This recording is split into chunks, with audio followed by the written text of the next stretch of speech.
So let's get started. Welcome one and all to a new history of the Eastern question, imperialism, security, and civil wars in Mount Lebanon. My name is Tawfiq Haddad. I am the director of the Council for British Research in the Levant's Jerusalem branch, known as the Kenyan Institute. I'm also the deputy director of the Council of British Research in the Levant, which has another branch in Jordan. Today's event is taking place in cooperation between CBRL and the British Institute at Ankara, BIAA. And we're delighted to have this event today. To be very frank, a good deal of this credit is owed to the British Institute of Ankara, who approached us in regards to whether we would be willing to co-sponsor this event, given the obvious relation it has to the Levant region. And we were more than happy to oblige. The Council for British Research in the Levant is a organization, independent UK research charity and membership organization that exists to conduct and support and promote humanities and social science research in the Levant. And we are one of 7 different British international research institutes for which we receive a grant to continue our operations. In that regard, we are part of this sort of sisterhood of different organizations, BIAA, or British Institute of Ankara, being one of them. So we both have common archaeological past, but of course, with the Ottoman history to this region, we have also firstly transitioned to not just be working in archaeology and classical studies, but expanded our remit to other social sciences and humanities research. So we were very happy to support this today's lecture by Dr. Ozan Ozavci. I hope I've got the name correct. And we're delighted to hear what he has to say in this fascinating new book, which pertains to both of us, and both on an institutional level as well as a historical one. So without further ado, I will hand off to my colleague, Dr. Daniel MacArthur-Seal, who is the Assistant Director of the British Institute at Ankara, who will do the more formal introductions on Dr. Ozan and what the British Institute of Ankara do. And he will also be the one who will be fielding the questions after Dr. Ozan's lecture. So take it away, Daniel, and looking very much forward to this event. Okay, thanks very much, Tawfiq. Yeah, so this is, again, an event that falls right between the remits of the British Institute Ankara and the Council for British Research in the Levant. So it's one of several collaborations that we have organized or which are being organized between ourselves. We also have organized events, pertaining to North Africa with the Society for Libyan Studies. And we are organizing events with the British School at Athens in relation to the, common Aegean history between Turkey and Greece. As mentioned, we're all British international research institutes, and we are moving more and more towards these kind of collaborative events. So I hope this is enjoyable for everyone. So today's event, as mentioned, is based on Ozan's recent book, Dangerous Gifts, which is out with Oxford University Press. He's going to tell us much more about it, so I won't go into details there. But Ozan is at the University of Utrecht, where he's assistant professor of Trans-imperial history. He's also looking at, more specific to British-Turkish relations, he's currently writing a new monograph on the Istanbul embassies of Scottish diplomat Robert Liston in the early 19th century. And he's also the co-convener of the Lausanne project, which looks at the legacies of the Treaty of Lausanne 100 years ago. And I'll actually include a link shortly to the Lausanne project. You can see their interviews with numerous academics working on this period of Turkish history, which might be of interest to some of you. In terms of practicalities, this is a webinar format Zoom meeting, which means that the audience are somewhat restricted in what they can do. This is just really for reasons of practicality, but you're welcome to interact with the speaker or ourselves using the chat box, which everyone hopefully has figured out where it is, somewhere down on the bottom of your screens. You can send a message. When you're sending a message, you can choose who to send the message to. And I would encourage everyone to, introduce themselves if they would like, say who you are, where you're from. I'm sure there's names that are familiar to many of us. In terms of questions and answers, anytime you have a question, feel free to add that question to the other box at the bottom of your screen. That's the Q&A button. It's much easier for me when I come to look at the questions, if the questions are all nicely in the Q&A feature rather than lost in the chat. So I'd encourage you to use that Q&A button to ask your questions. This event, by the way, is being live streamed to YouTube, and that YouTube video will shortly after the event be up on the BIA's YouTube page. And so if you have to leave, or if you want to recommend this lecture to other people, you can send the link. You'll be able to find the link on the BIA's YouTube shortly after. I think that is all of the practicalities covered. So now I will pass over to Ozan to give his talk, and then I'll be back with you in approximately 3/4 of an hour. Okay, thanks. Thank you, Daniel. I will just share my screen now for the presentation. Can you see it fine? Yeah, that looks great.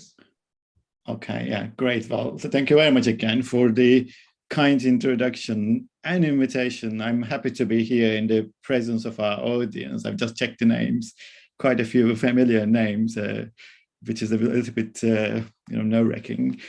My presentation will last about 40 to 45 minutes. This morning, when I was checking the contents of my talk, the PowerPoint slides, I realized that I might have a little bit over-prepared.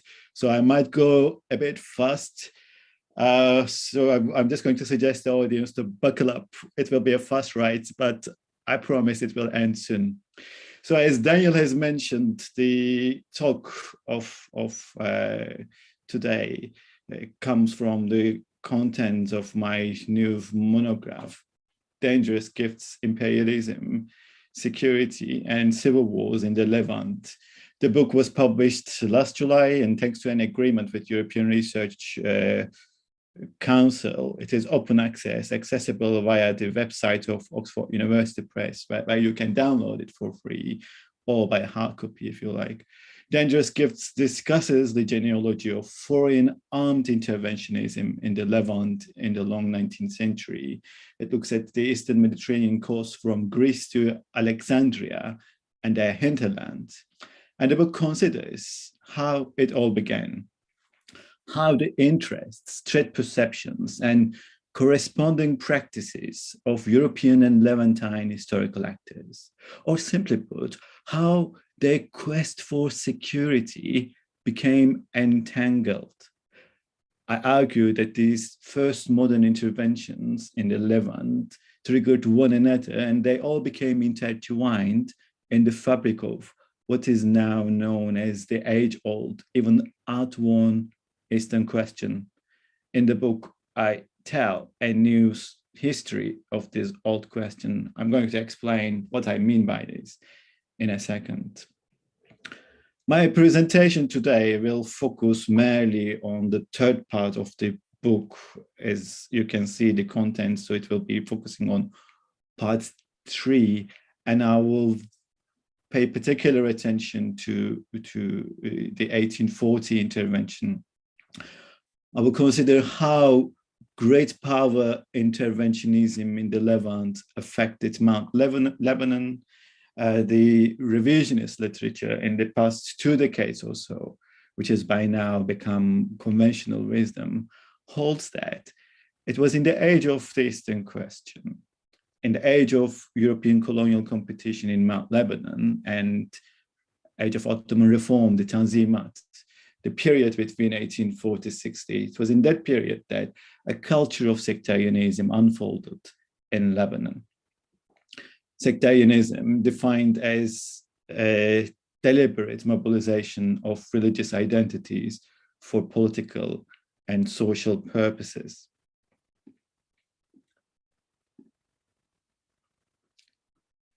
If we stick to this definition, I beg to differ from the widely accepted arguments about the unfolding, about the emergence of sectarianism in Mount Lebanon in the 19th century.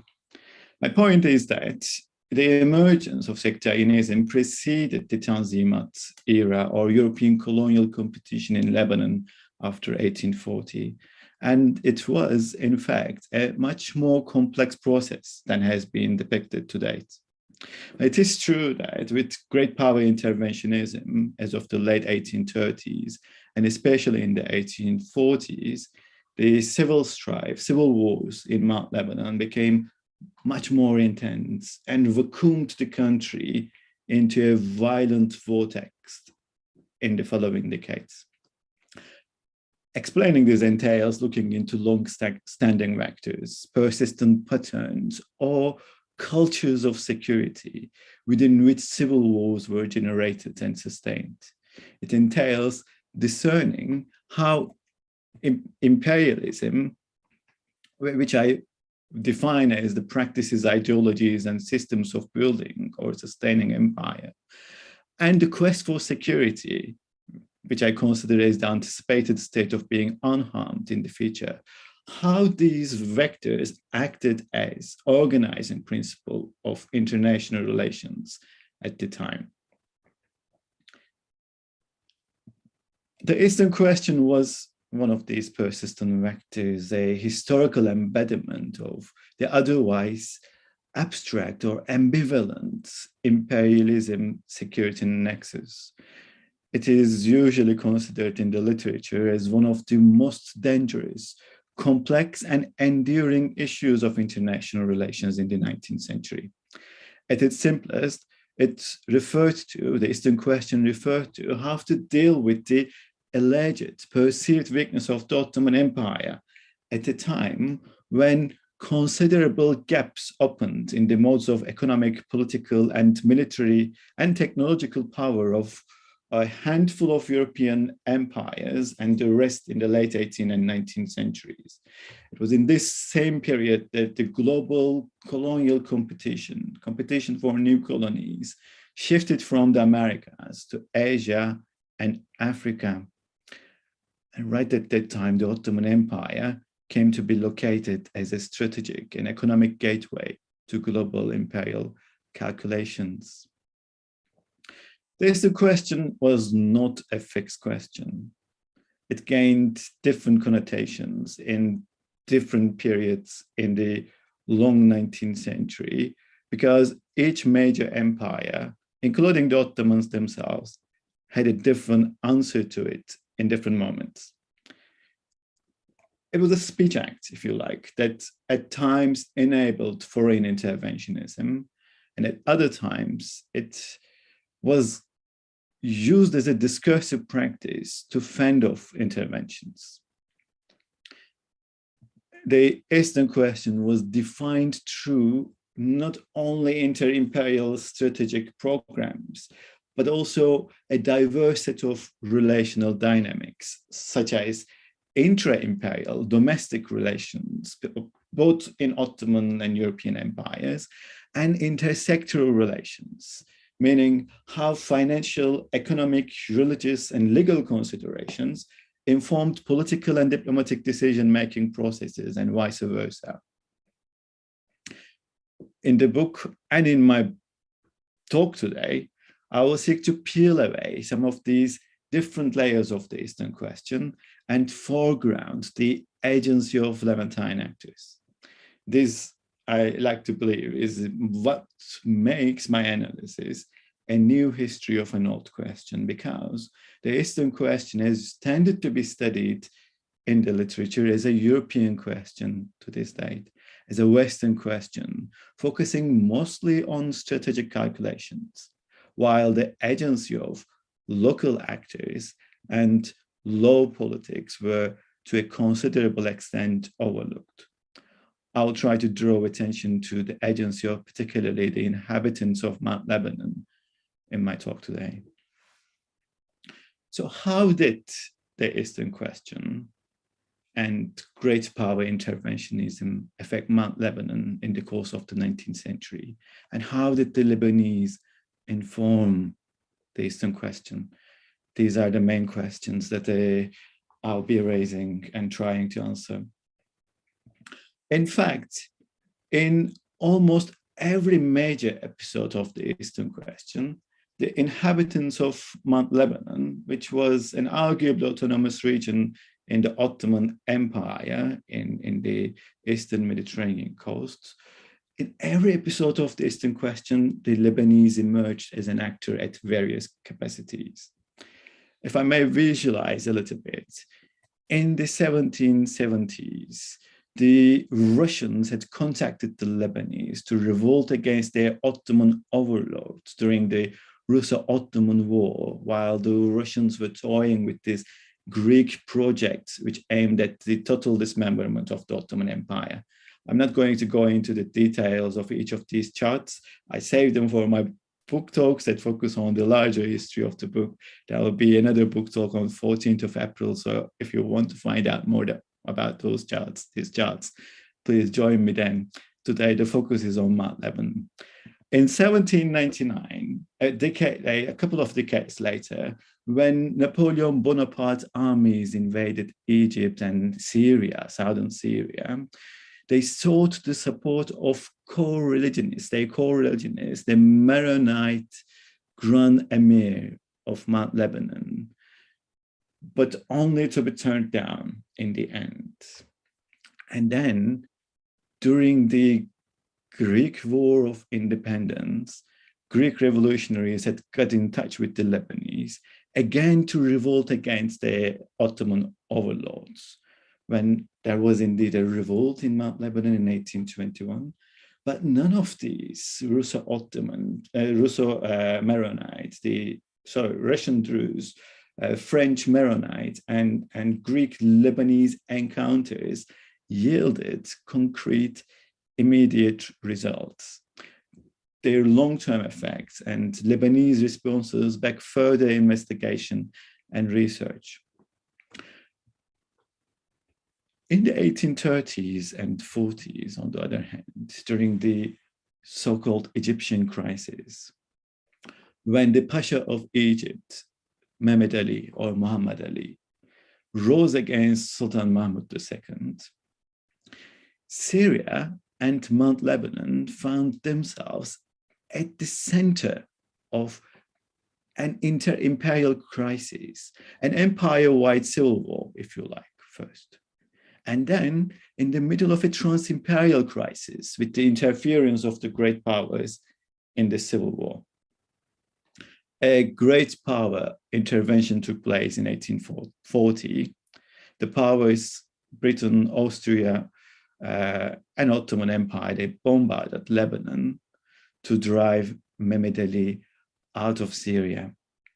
I argue in the book, and also I will argue in my speech today, that in this episode, the Lebanese agency dramatically changed the course of events and led to a transformation in the nature of great power interventionism in the Levant, as well as the rest of the world. Of course, in turn, the lives of the Lebanese were radically altered by it, as I shall show in a second.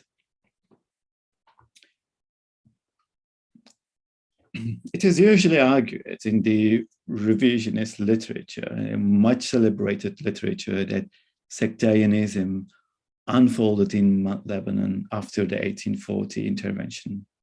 This new mainstream narrative suggests that religion entered the political sphere of Lebanon between 1840 and 1860 after the intervention of the great powers.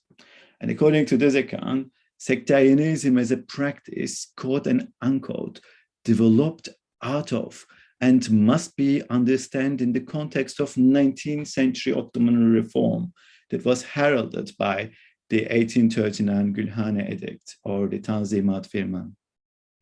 At the same time, sectarianism was a discourse that was, again, quote and unquote, scripted as the other two various competing European, Ottoman and Lebanese narratives of modernization. But in my view, a before and after analysis, an analysis of Mount Lebanon before and after the 1839 Gülhane Edict and 1840 intervention furnishes us with an altogether different picture. Just like in the wider Ottoman Empire or in Egypt, Greek or elsewhere, great power interventions in the long 19th century did not introduce violence or sectarian violence, or not.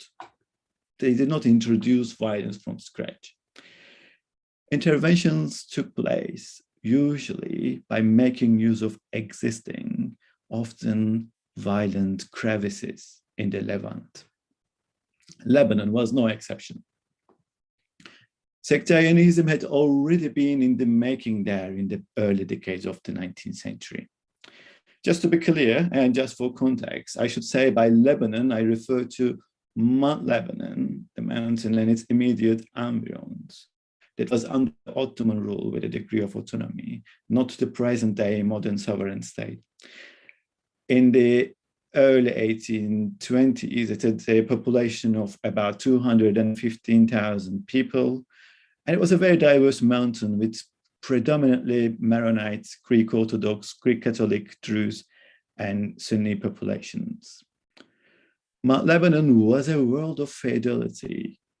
The owners of mukatas, the lands owned by mainly Druze and Maronite mukatages and feudal lords. In these mukatas, the feudal lords lived side by side, sometimes with Maronite or other Druze or other groups. The peasantry worked their lands, working under them. And until the 19th century, these diverse religious communities lived largely in harmony with each other. Before the 19th century, main instabilities and violence in Mount Lebanon resulted from cross-religious inter-feudal disputes. This is a very well-known fact. But during the reign of Bashir Shihab II, a Maronite whose family had converted from Sunni Islam, the seeds of class and sectarian violence were sown. The first shoots of these seeds marked the beginning of a culture of sectarianism in Mount Lebanon. So what I say here is that many of the developments, historical developments that are usually discussed to explain sectarian aggregation and that are usually attributed to the post-1840 era had actually already occurred or been in the making in the first decades of the 19th century. For example, with the support of Grand Emir Bashir II, the Maronite church grew stronger and emerged as a considerable political force. It decoupled itself from the Muqattaji's. Egalitarian ideas, at least in the communal sense, took root through erudite clergy such as Yusuf Isfan, who introduced the vakil system, representative system, in the north of the mountain to represent the concerns of each Christian village. And during the 1820 uprising, the Maronite peasants demanded, quote and unquote, being treated on equal terms with the Druze. A Maronite communal identity began to take form gradually, even if partly, from below in the early decades of the 19th century. While at about the same time, the Druze, mainly under the Jambulat family, aspired to unite from above. The Jambulats frowned upon Grand Emir's desire to consolidate his power by corroding the age-old Muqatta system. And many of the rival Muqattajis, both Maronites and mostly Druze, were eliminated by the Grand Emir, suppressed in various degrees. This is why Jumblat looked to take over from Bashir II the sub-governorship of the Druze. In 1825, when the armies of Druze, Jumblats, and Grand Emir clashed, even though the armies were, of course, sectarian character, religious slogans were adopted to conscript men and roles soldiers. So religious sentiments were mobilized as early as 1820s. And then in 1832, when the Egyptian rule began in Syria and Mount Lebanon, when Mehmet Ali began the Pasha of Egypt, Mehmet Ali began his Syrian demarche, he involved the Maronites to his cause, or Bashir II to his cause, first by threatening the Grand Emir, and then by pledging that he would help Bashir II cut out the Druze for good this time. There's a quotation from a letter by Mehmet Ali to Bashir II. During the Egyptian rule in Mount Lebanon, administrative bodies such as city councils and judicial functions and tax offices were introduced, and they saw the admittance of non-Muslims. Judges were allocated with respect to their sex already in the 1830s, mid-1830s, before the Tanzimat era. And worst, during the popular resistance, mainly on the part of the Druze against Mehmet Ali, and especially in 1838, religious identities were again used to suppress the uprisings. Grand Emir Bashir enlisted Maronite peasants against their former Druze overlords. And all the Druze that worked under Bashir II in his palace were sacked.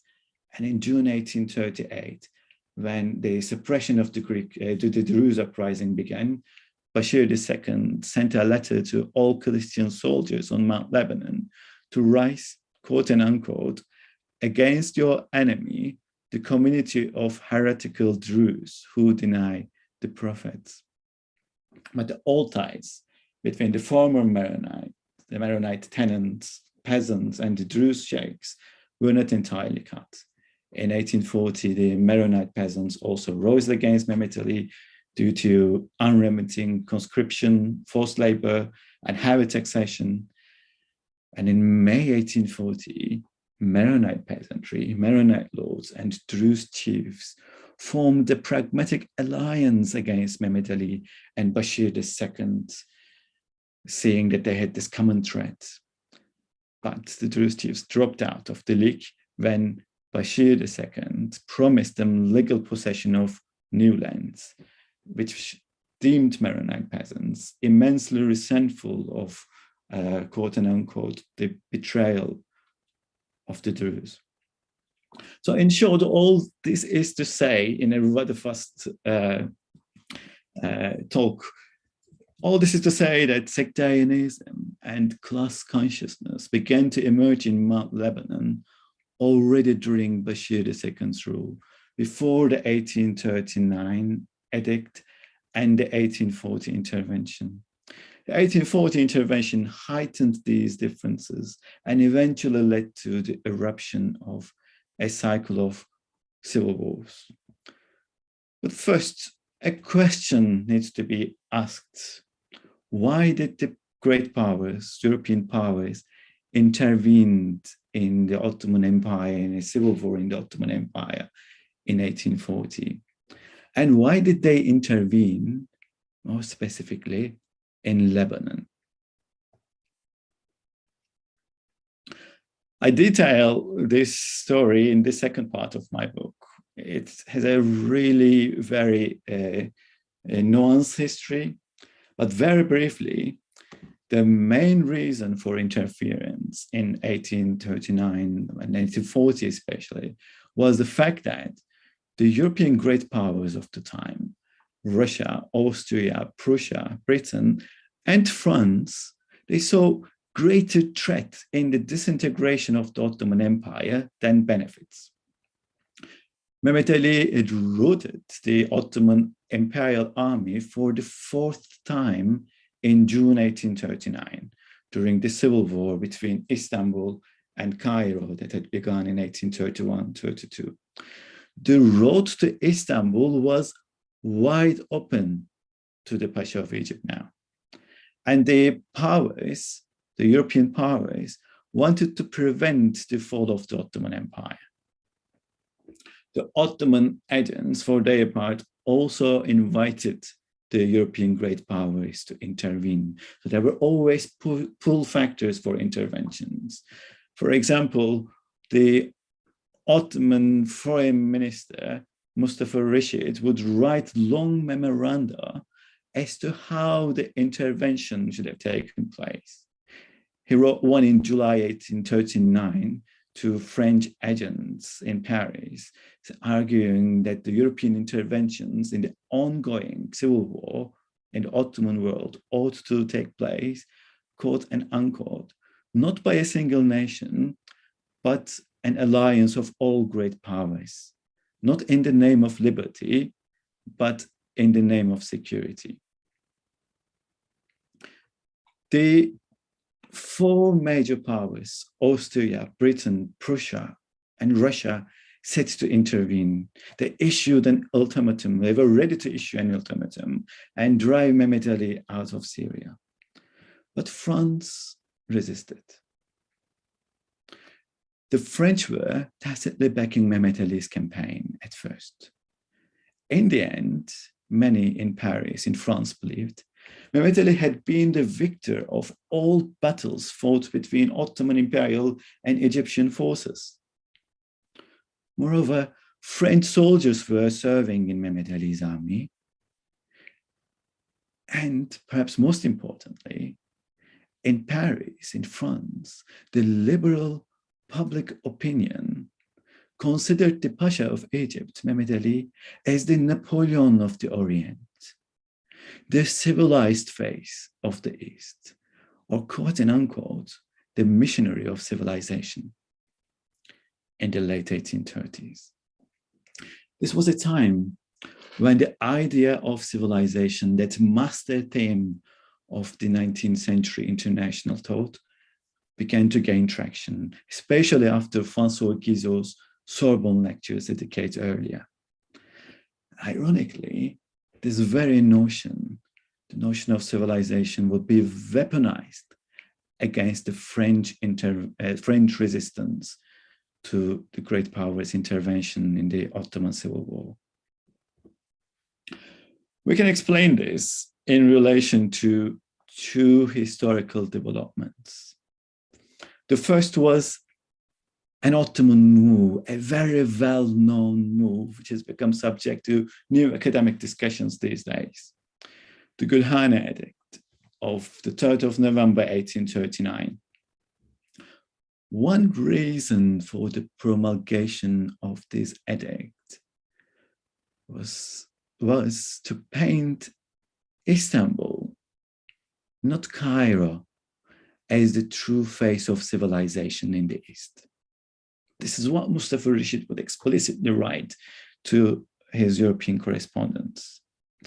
The security, liberty, and property of all subjects of the Sultan, regardless of their religions, were to be guaranteed by the empire. And even though the term equality, musawat, was not used in the text of the edict was communicated to the Lebanese as one that would ensure, quote and unquote, equal participation of rights granted to them by the Gülhane Edict. The second move at the time, or the second major development at the time that enabled intervention, entails looking at what was happening in London right at the same time. British Foreign Secretary, Viscount Palmerston, wanted to undertake the intervention because he believed that the civil war in the Ottoman Empire was periling the British Empire, its trades and transportation, communication routes to India. He wanted to drive Mehmed Ali out of Syria, but he was blocked by the Francophile ministers in his own cabinet, figures like Lord Melbourne, who believed that it was not worth risking the Anglo-French Entente for the Orient, for a civil war taking place in the Ottoman world. In Paris, Adolphe Thiers, who would soon become prime and foreign minister, was declaring, quote and unquote, the cause of Mehmed Ali, hereditary rule or independence, is the cause of France. France would not back down in its resistance to the intervention. In 1840, the Lebanese uprising, mainly the Maronite peasantry's uprising against Mehmet Ali, was used to change the opinions of both British and French decision makers. Ottoman and British agents were sent to the mountain to supply support to the revolting Maronite peasants. They promised the guarantee of their security and liberty by the Gülhane Edict of 1839. And they also promised the supply of ammunitions and the arrival of armies, men, to the support of the Maronite peasants who rose with hopes for a better future. But they were brutally suppressed by Mehmed Ali's men. It was their blood and sweat, the blood and sweat of the Lebanese, if I may romanticize a little bit, that helped break the resistance of Egypt and France in the end.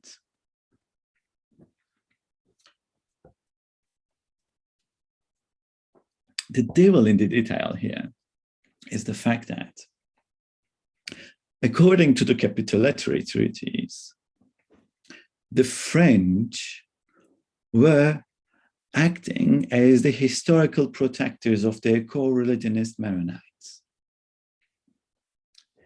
And now the French-backed Mehmet Ali was suppressing the Maronites under French protection. In London,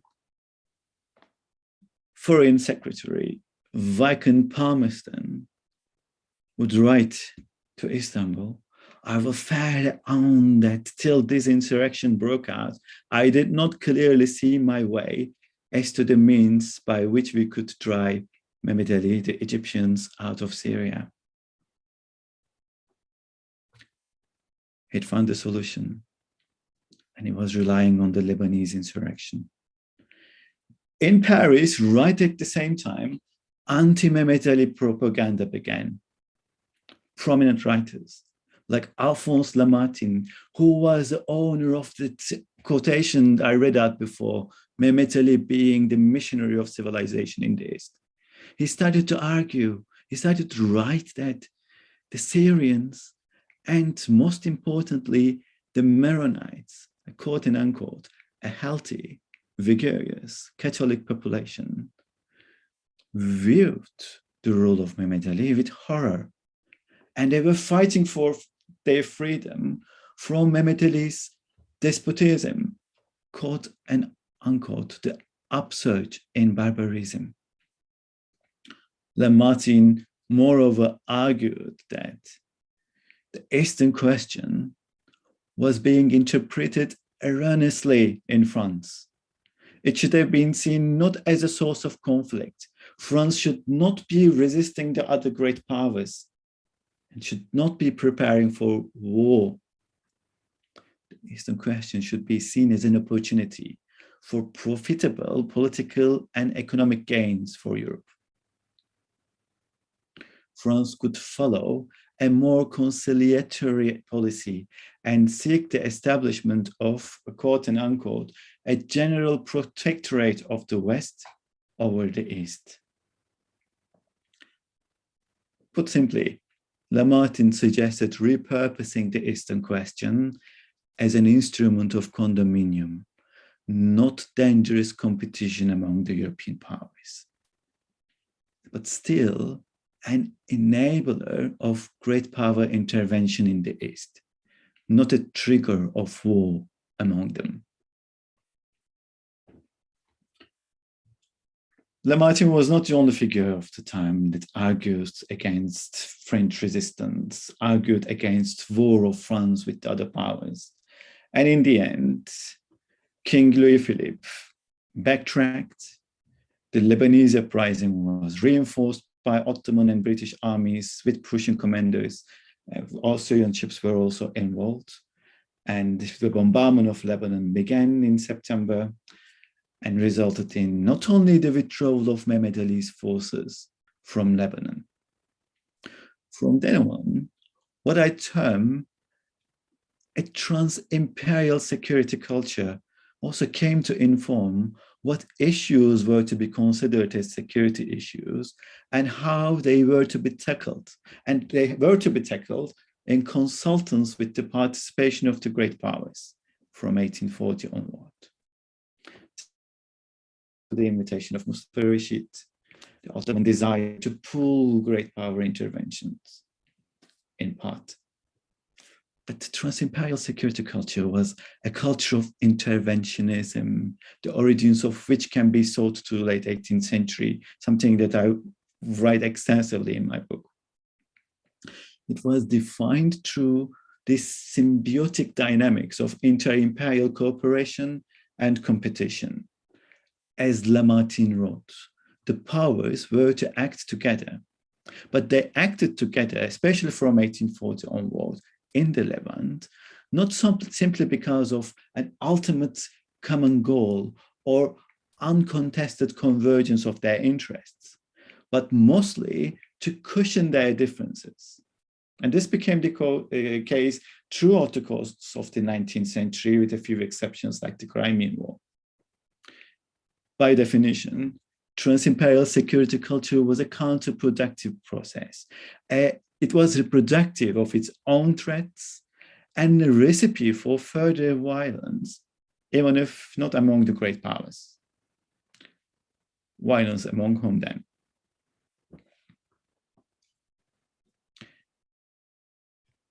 After the 1840 intervention, Mount Lebanon descended into a series of civil wars, in part thanks to the dynamics of trans-imperial security culture, but also the local dynamics, the local differences of the pre-1840 era played a considerable role here.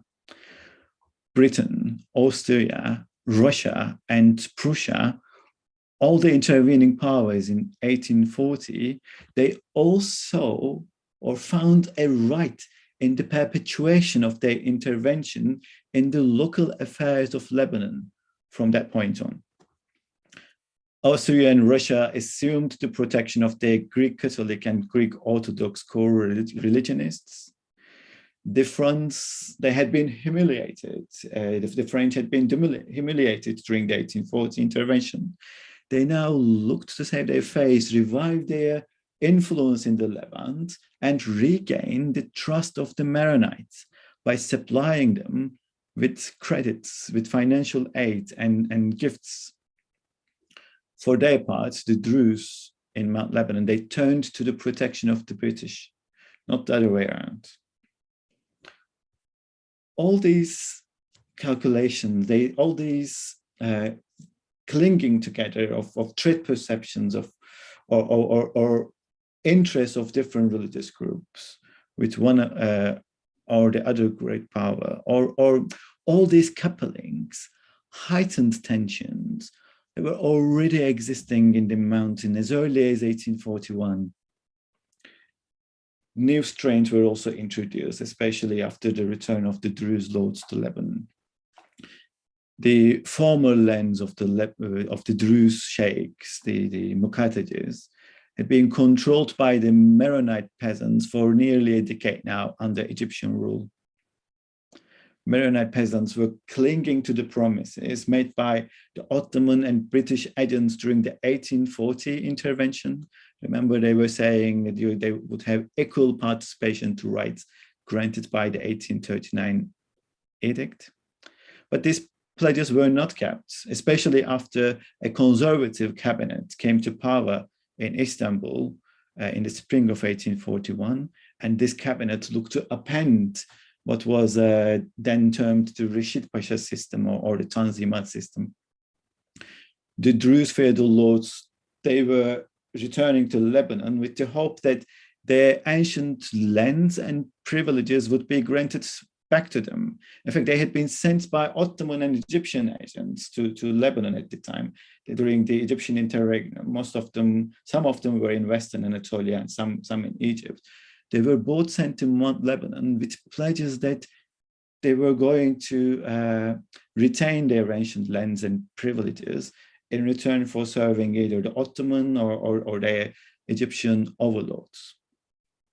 So there's a very complex picture here. I'm not going to go into details, but add to these calculations, these land disputes, add to these tax disputes, older interfamily feuds, mainly between Shihabs and Jamblads, the attempts of the Maronite church to act on behalf of the Maronite peasants.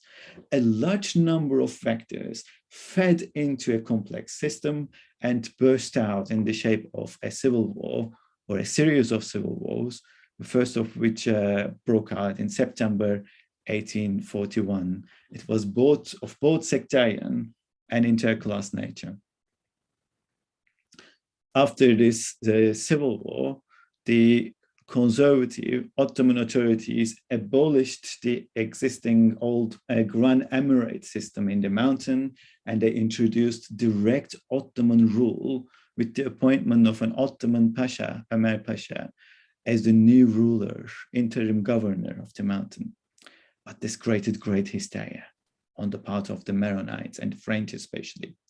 The other powers gave the benefit of the doubt to the new system, but they quickly realized that the interim governor lacked benevolence to mainly the Christian populations, also later to the Druze, using those unruly Albanian soldiers to suppress the aspiring Lebanese.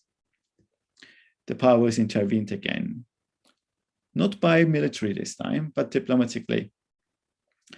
Under the leadership of Austrian Chancellor Prince Metternich, they introduced a new administrative model, partitioning Lebanon through geographical lines. Two projects were disputed. One of them was called the partition by geographical lines, and the other was called partition by sectarian lines.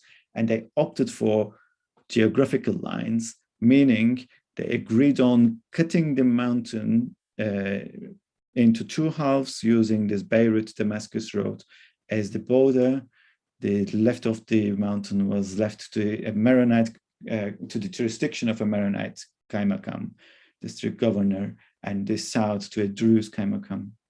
The most important point for our purposes here, is the fact that the premise of the plan, Metternich's plan, was that the Maronite and Druze inhabitants of Lebanon were, quote and unquote, incapable of coexistence. Both Ottoman imperial agents and European agents in the field in Lebanon object to the plan because the mixed districts in the south, mainly around Deir al-Kamar, this Sikrit region, they had a considerable Maronite population and they would fall under a Druze ruler. How were the Maronite interests protected? This question remained unanswered. But the plan was still enforced as of 1843, leaving what a British agent, Strafford Canning, the ambassador to Istanbul, called, quote and unquote, difficulties of detail, like the mixed district issues, to be resolved eventually. The disputes about what to do with the Maronites in the south, whether to resettle them to the north, leaving the sacred lands, or whether to allow the Maronite Kaimakam in the north to have jurisdiction in these mixed lands. No solution could be obtained on this. They lingered, and the lingering resulted in yet another civil war in 1845. The Maronites rose again initially, declaring that one, I quote, one or the other group must leave the country. It was, I quote and unquote again, I'm quoting Maronite Patriarch, this was a war of extermination, he would say. The war ended one more time with Treaty's victory, but no extermination took place. Following the war, the Ottoman agents preserved the preventionist system of partition, partly as per the demands of the locals. They added new elements. So the Ottoman Sublime Porte in Istanbul sent Foreign Minister Shakip Effendi, and he introduced this new model of administration, which built on the 1842 partition model. But he added some new elements, such as designating the mixed regions, like the Dair al-Kamar region, as a neutral zone. And he also appointed a military officer to supervise the affairs of these mixed districts. At about the same time, Mustafa Reşit Pasha, one of the architects of the Gülhane Edict, he was ousted from power in 1841. He returned to Istanbul and became Grand Vizier, and ordered his men in Lebanon to keep the European consuls content as much as possible by means of, quote and unquote, goodwill, to cushion their differences on the ground. Because Mustafa Reşit feared that these differences were fanning violence among the Lebanese.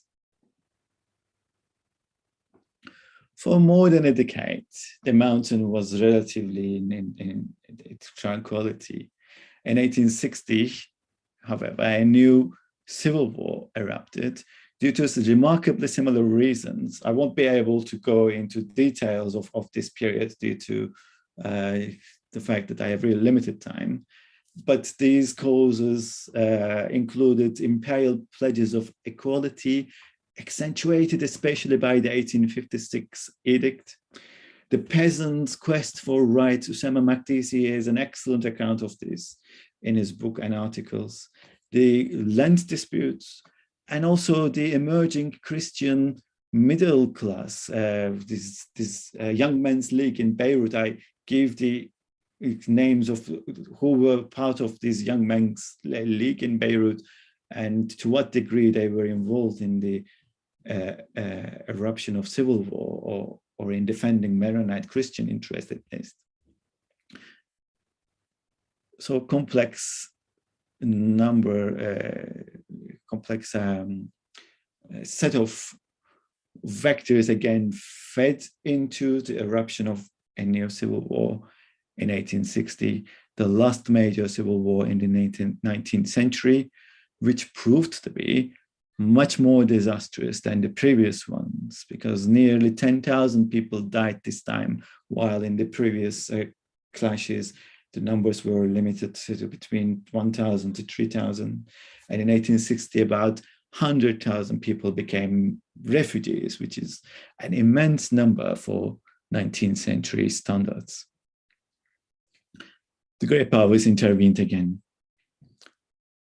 A French expeditionary force of 6,000 men were dispatched along with European commissioners that formed possibly the first international security institution established in what we call today the Middle East. The commissioners oversaw the relief, retribution, and reparation processes, but more often than not, they remained torn between the interests of their respective empires and those of the Lebanese, even though they were given identical instruction as to how they should act as a unity, a Christian unity, it will be underlined. each of the commissioners would also receive these separate instructions from their imperial seniors, again in the metropoles, to protect the interests of their empires and the interests of the proteges of their respective empires. I mentioned these again in the book. In the end, the European commissioners, ambassadors, and Ottoman agents decided to reorganize the administrative system of Lebanon, and they decided to scrap the partition model of 1842. They agreed on a new model and a new administrative model in June 1861. They united the mountain back again and introduced a constitutional council with representatives from different sects. But this new system still aimed at preventing the political or religious domination of any one imperial power or sect, sectarian group in Mount Lebanon. The 1861 model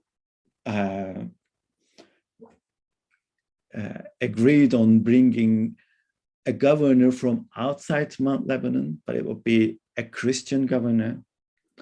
A German-educated Ottoman Armenian Davut Pasha was brought, appointed as the first Mutasarrif governor of Mount Lebanon in the 1861 model.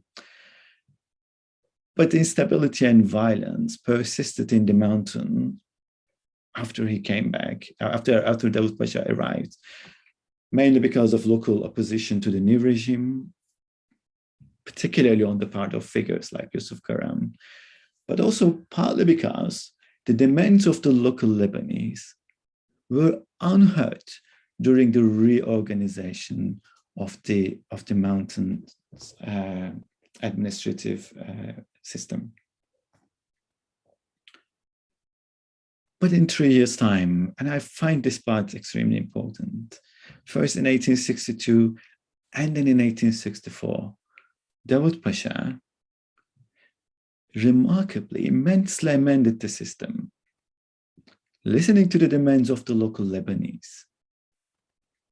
He transmuted the previous destructive social differences into a protective power and tried to foster rapport, trust among the Lebanese. And he received considerable support from figures, prominent writers, political figures like Boutros al-Bustani. The amendments Davut Pasha made weakened sectarianism within the 1861 model, and his 1864 model favored further proportional representation and secularization. The number of Maronite representatives, for example, in the council were increased, but they were not a loved majority. While village representatives, sheikhs, were no longer elected by sectarian groups, by sects, territorial representation was introduced. A French agent observed this new model and the significant decrease of instability at the mountain, relative instability, I would say, after 1864-65, though Karam continued his resistance, I think, until 1867. But the French agent would write and observe, quote and unquote, this was an important achievement which should be conducive to bringing the races and religious alliances together, and consequently hastening the time when the Lebanese populations will understand their true interests is to live together in harmony. What he writes reflects that a pivotal shift from the cautious civilizationist attitude of preventing domination and potential barbaric violence by means of partition or separating the Lebanese occurred. A shift from this older preventionist system towards a more take charge mindset enabling the peaceful coexistence of the Lebanese. I believe that it was these peripheral relational dynamics which constitute one of the core relational dynamics of the Eastern question, and which was bent on building trust and mutual security among the Lebanese. I think these dynamics was what helped withstood future challenges to stability in Mount Lebanon, or what Ottoman historian Engin Akalı calls the long peace in Mount Lebanon, more than the 1860 Great Power Intervention and its imperialist hubris. I explain this further in the book. If you're interested, get hold of it. But I think I should stop here because it's already time. If you have any questions and comments, I'd be happy to hear them and try to answer. Thank you for listening. Thanks very much, Ozan. That was a really interesting and well elucidated talk, very clear in explaining such complicated history involving so many local and foreign parties. Shall I stop sharing my screen?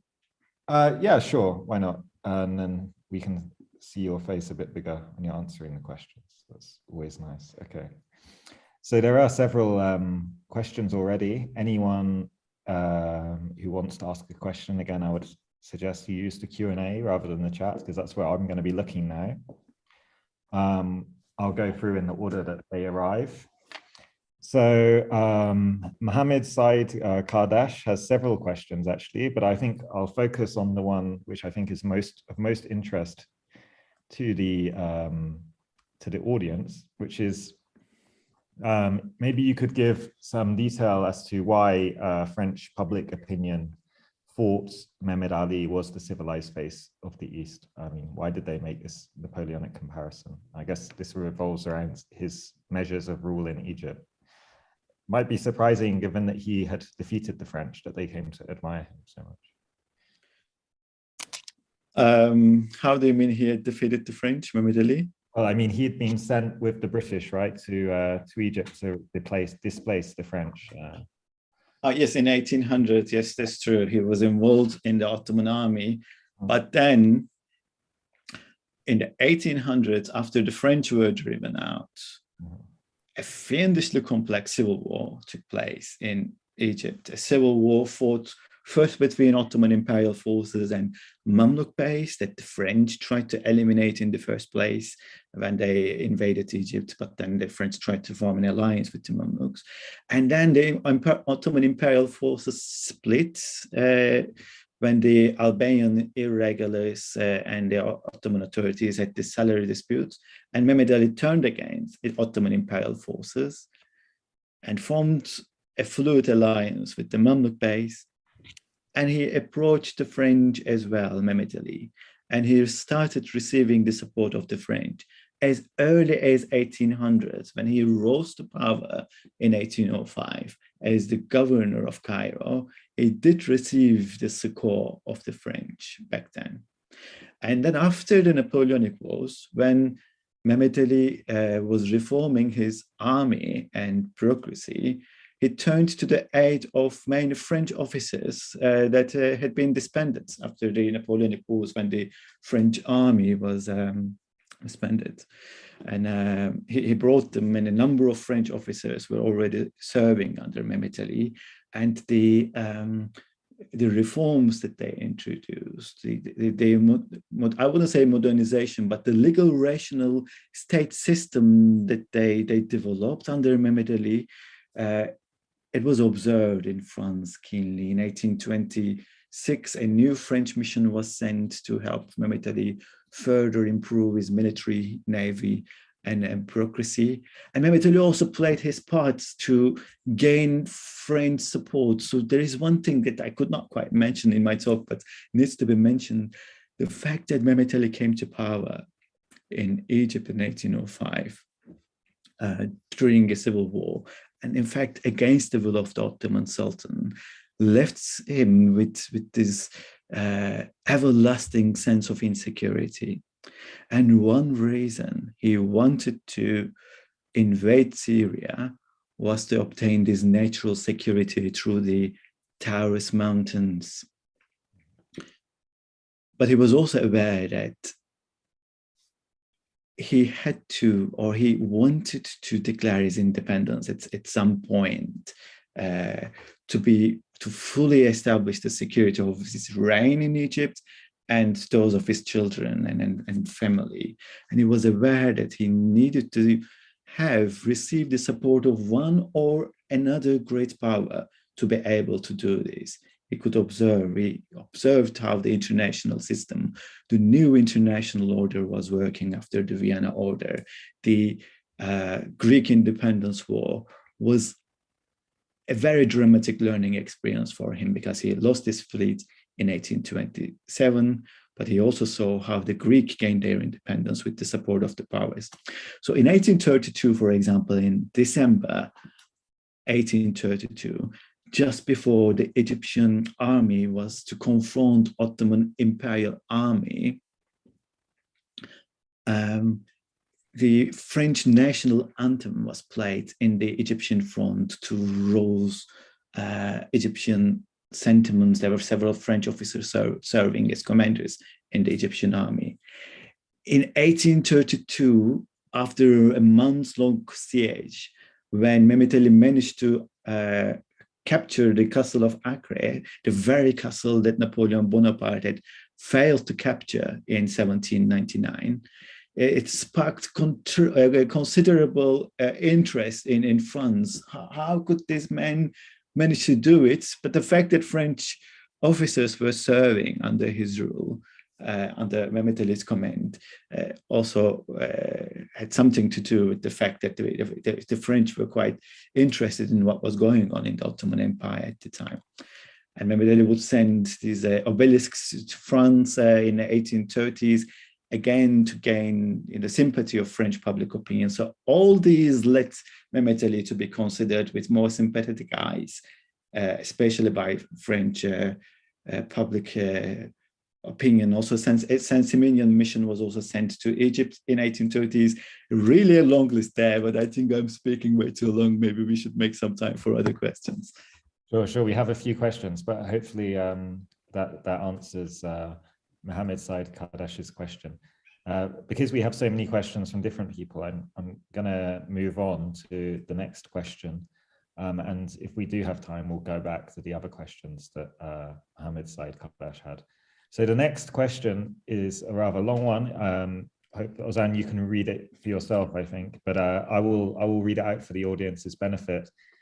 This question is from Charles O. I don't know how you say his second name, but Charles writes, if we reject the revisionist idea that competing Ottoman and European interventions and discourses of reform combined to create sectarian violence, and that Lebanese themselves use these as ways to legitimate their goals, can we also argue that the peace seen after 1861 was not due to a lack of European interest, but representative of a move away from sectarianism by Lebanese themselves and the decision to work peacefully within the new, more direct Ottoman rule?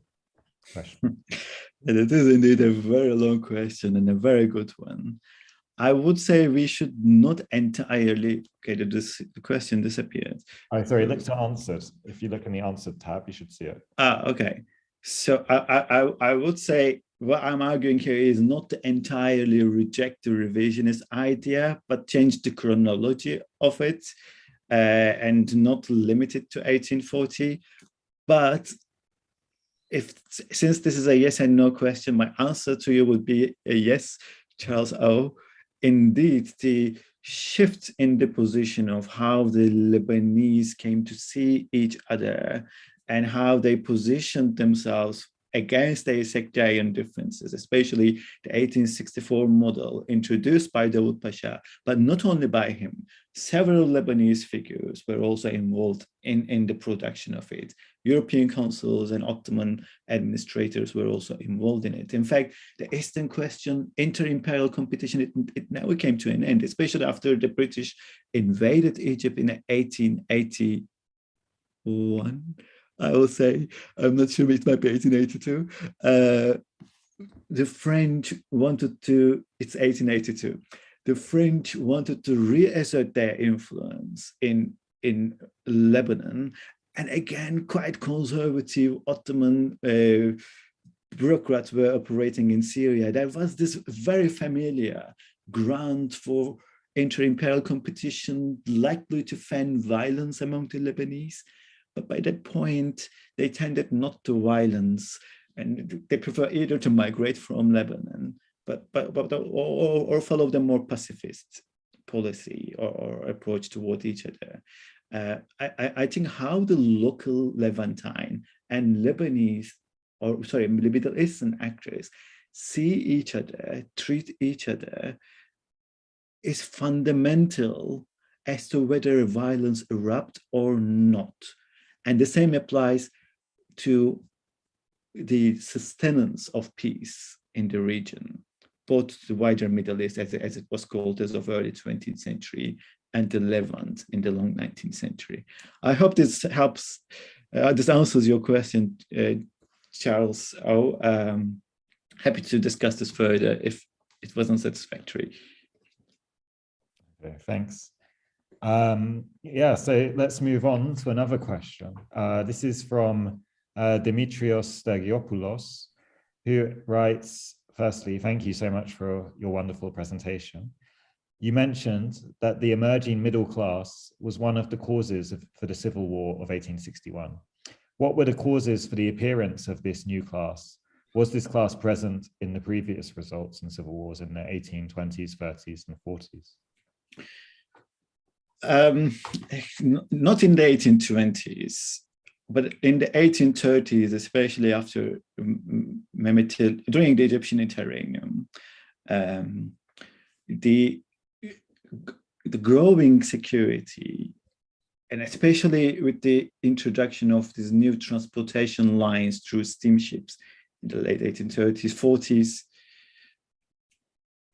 and thanks to the new commercial treaties, first with Balta-Limani in 1838, signed between Britain and the Ottoman Empire, followed by a large number of commercial agreements between the Ottoman Empire and other European powers. The Ottoman economy was gradually liberalized. Of course, also influential here is the abolition of the Janissaries in 1820s, the Russo-Ottoman Agreement in 1829, which also led to the liberalization of Ottoman economy. But new trans-imperial networks, commercial networks emerged. And the fact that the silk industry in France was adversely affected around this period, mid-19th century, led to an increase in silk prices. And by 1840s, especially 1850s, a large number of Lebanese would become quite rich, like exaggeratedly speaking, overnight. But several, mainly Greek Orthodox families with ties in like Manchester, Liverpool, like French towns, like that I can't really remember right now, but with commercial houses in Europe, they grew immensely rich. The European banking system also started to operate in the Levant in mid-19th century. These merchants, this new middle class, started to act as bankers, giving credits to peasants, what have you. So by the time we arrived 1850s, we would find the new middle class as a real political force in Lebanon, and in an alliance, possibly, not possibly, if an alliance with Maronite clergy and peasants, as we see in the 1860 Civil War, and especially how the 1860 Civil War was suppressed and how a new administrative model was introduced. I explain in the book the impact of this middle class, these economic actors, in the retribution processes, how the Druze were sentenced to death, and administrative reorganization of Lebanon in spring of 1861. So yes, the class was present as of late 1830s and 40s, but especially in 1850s, you would see their influence. Okay, thanks for that answer. Okay, I'll go to another question now. So Mia Pilo asks, to what extent it suited the Ottoman Empire to have unrest between the different factions in Lebanon to withhold their power? Were the Ottomans playing a divide and rule game too, I guess is another way of putting that. I think in 1841, when Topal İzzet Pasha, a conservative figure, became Grand Vizier in place of Rauf Pasha, and when Mustafa Rashid was sent away to Paris, to France, the conservative regime in Istanbul, and they dispatched these two really conservative pashas as pashas of Damascus and Sidon, Najib and Selim. They had a particular disliking, these pashas, the Grand Vizier and two pashas in Syria. They had a particular disliking to the fact that the European powers had greater say in the affairs of Mount Lebanon. And they were uncomfortable, these Ottoman pashas were uncomfortable with the fact that this protege-patron relationship between European consuls and local Lebanese were gaining traction. And they wanted to break it. And one reason they wanted to establish direct rule in 1841 and suppressing the aspirations of first the Maronite peasants, eventually the Druze feudal lords, had much to do with this, I won't withhold from saying this Islamist drive in 1841. If you look at the reports of European consuls and some local agents, you would find that the Ottoman pashas, governors, remained stationary, did almost nothing during the civil wars when the Maronites and the Druze or other groups were clashing with each other. They would blame these Ottoman agents, while the Ottoman agents on the ground would say, you tried to intervene, but we never had enough men. Or when we had men, we were unable to pay their salaries. We didn't have enough equipment or ammunition. So in almost every single civil war, 1841, 45, 1860, you would find this narrative war unfolding right about the same time. European consuls would blame the Ottoman agents. Some Maronites or Druze would blame Ottoman agents would blame European consuls. This blame game. I tried to document in my book as much as possible what each of these groups were saying, but I was always left bewildered with one thing. I was never sure which of these accounts were true because it was almost impossible to establish. So yes, sometimes to an extent, the fact that there was unrest between different factions in Lebanon worked for favor of Ottoman agents because at least in 1841, 42, they could involve and directly establish a direct Ottoman rule. But that was appended, as you know, as I just mentioned, in 1842 by the great powers. But the answer to this question, I think, requires another question. When, at one period. So in every episode, you would find a different story unfolding, and there was no, this homogeneous, linear Ottoman policy toward Lebanon. It depended very much on who the rulers were in Istanbul and who the pashas that represented Istanbul's interests were in Sidon and Damascus. I hope this helps me. Yeah, thanks very much. Okay, question from Richard and Dorothy Rogers, not sure which one, but they ask, where were the Shiites at this time? I suppose we've heard more about other communities. Well, again, at what time is my question, but they were not as actively involved in the civil war in 1841, when the Maronites rose against the Druze initially. The Shiites did not join the Maronites. In fact, some of the Shiite villages were also affected by violence. They wanted violence to end, and they sided with the Druze. But to be perfectly honest, I did not really see the Shiites as one of the main forces that affect the course of civil war in 1841 or 45 or in 1860. I will leave this answer short. Okay, thank you. Okay, the next question I'll pick is from Wanpak Lun, who thanks you for the presentation and then asks, to quote, can we say that the trans-imperial security culture became a reluctant choice made after the series of riots because the Ottomans tightened their grip over Mount Lebanon and it had become impossible for great powers to expand their spheres of interest?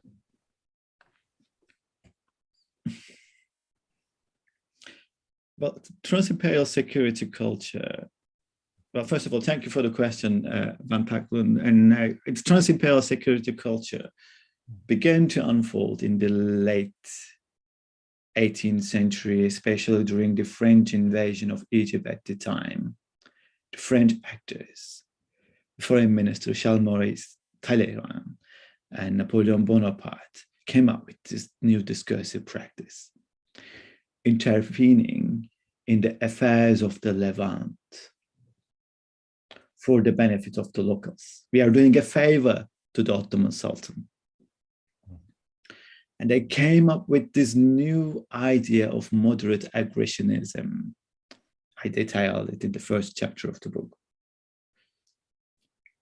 And you will find that as of that point, in about every decade of 19th century, you would see similar discursive practices, intervention in the affairs of the Ottoman Empire for the benefit of the locals, on behalf of the Sultan, disinterested interventions, and aid to the Sultan, or a priceless grace to the Sultan. But what happened in Lebanon, I would say, was not quite different from that, but there was one major difference in 1840. This time, the Ottomans, figures like Mustafa Rashid, as I just mentioned, asks the powers to intervene. And the fact that the power is invested in this intervention, sending their armies, navies, secret agents to orchestrate the Lebanese revolt, led them to believe that, or led them to find themselves the right to further intervene and further their interests in Mount Lebanon. So trans-imperial security culture was not a reluctant choice, I would say, but it was a discursive practice, a recurring discursive practice, a pattern of behavior that ranges from sending militaries and intervening allegedly in the interests of the Levantine actors.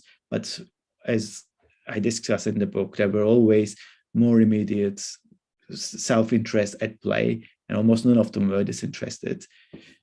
But that ranged from these military interventions to these diplomatic reorganization, as we saw, administrative reorganization, as we saw with the partition of Lebanon in 1842, which was possibly one of the first instances of the partition of the Middle East, with disastrous results, a habit on the part of European powers, that would unfold again in Africa in 1880s and then Middle East in 1910s, 20s at Paris, and so on and so forth, maybe after World War II also, with the re-territorialization of Palestine. So I wouldn't say it was a reluctant choice. And I wouldn't say it was impossible for great powers to expand their spheres of interest, because this trans-imperial security culture, which saw a metamorphosis during the Congress of Vienna in 1815, and collective action was introduced in place of unilateral interventions. But of course, there was one exception to that as well. In 1833, Russia intervened unilaterally, another story. But this collective interventionism or co-imperialism of the powers facilitated interventions rather than the other way around. Co-imperialism facilitated imperial expansionism through the course of the 19th century. As you know, in the year 1800s, these major European powers controlled about 35% of world's landmass. In 1870s, they came to control 60-something% of world's landmass. And by the time we reached 1914, they were controlling about 84% of world's landmass by means of colonies, protectorates, formal and informal empires. And this happened through this concert system, this Vienna system, this world order that was created in 1815.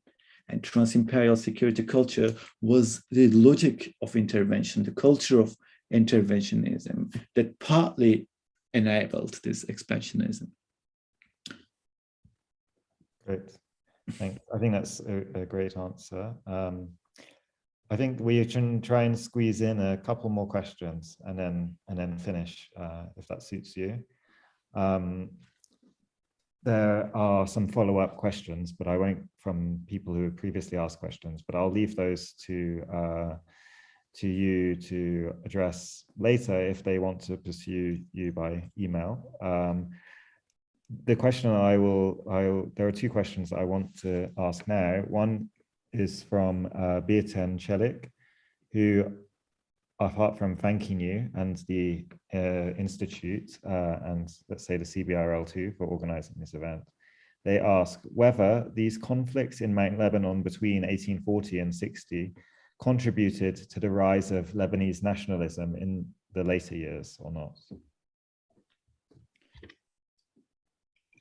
I would say that there are really good studies on these that look into the rise of Lebanese nationalism. I would say a Lebanese identity on its own right, it was indeed influenced by this remaking of the political discourse and language in the early 1860s, especially. Dawood Pasha came to Lebanon as mutasarrif, and figures like Butrus al-Bustani came to publish these more romantic proto-nationalist accounts of moral revival of the Lebanese and how they could reorient their relationship toward one another. So, well, I think it's almost time. I'm going to say yes, but proto-nationalism. Okay. And then the last question, I saved the most difficult question for last. So that is Amjad Al-Dajani asks, what can history tell us about what is going on in Lebanon? I presume he means today. Do I have 1 minute to answer this one? You can, you can take as much time as you're happy to give. Yeah. Well, it's a very big question, isn't it? I think history can tell us what is going on not only in Lebanon, but the entire Middle East. One reason I call my book, I gave the title Dangerous Gifts to my book, is that in the run-up to the American-led coalition's invasion of Iraq in 2003, several neoconservatives and their advisors, particularly late Fuad Ajami, would argue that the invasion of Iraq was a noble mission. Ajami later wrote a book titled Foreigners' Gifts, in which he argued that the Iraqis would expect the Americans with their arms open, welcome them, and it was a favor to the Iraqis because they would be, or they were, rid of the lethal regime of Saddam Hussein. Only time would show whether this imperial mission was a noble one, a noble success, or a noble failure. I think time has shown whether it was a noble success or a noble failure, or whether it was noble at all. But these interventions with imperialistic hubris tended to be counterproductive, tended to heighten existing differences among local populations, and tended to result in civil wars or violence of sorts, as has been the case in Iraq since 2006. The Lebanese history on its own right, from early 19th century to present day, a very long answer there. But I think Lebanon might learn much from the 1864 model and the political language that was developed at the time and embraced at the time, a language that focused on friendship, trust, mutual security, and coexistence of Lebanese, not on foreign interventionism, not looking at the aid of others, this external power, whatever that might be, relying on their own resources and building trust. This is very normative, and I think it's not my place to give advice how the Lebanese politics should be. But I find much value in the resolution found in the 1860s, and not only for Lebanon, that applies to many of the countries in the region, including Turkey, Iraq, Egypt, what have you. Okay, well, that was a really great answer to a very challenging question for a historian. And so I think it's a good place to leave it. I would like to thank you again, Ozan, for this really interesting lecture. I think that anyone who still wants to learn more can do two things. One is that they can probably write to Ozan, and if time permits, I'm sure he'll get back to you. And the other is that they can follow the link I posted at the beginning of the chat, or they can Google things themselves and find the book, which I expect that we'll have a copy of in the Institute Library quite soon, for those in Ankara, but I'm sure it's available elsewhere. So again, thanks. If you missed any of the lecture, or if you want to share it with friends or other people you think might be interested, there was also just earlier a link to the Institute's YouTube channel where it will be available soon. And for future events related to Turkey mostly, but occasionally in collaboration with our partners other places, please follow the Institute's website or join its mailing list, links to which I've just also posted in the chat. Okay, thanks so much, and I hope to hear from you, the audience, at future events. Okay, thanks, Ozan. Thank you, Daniel.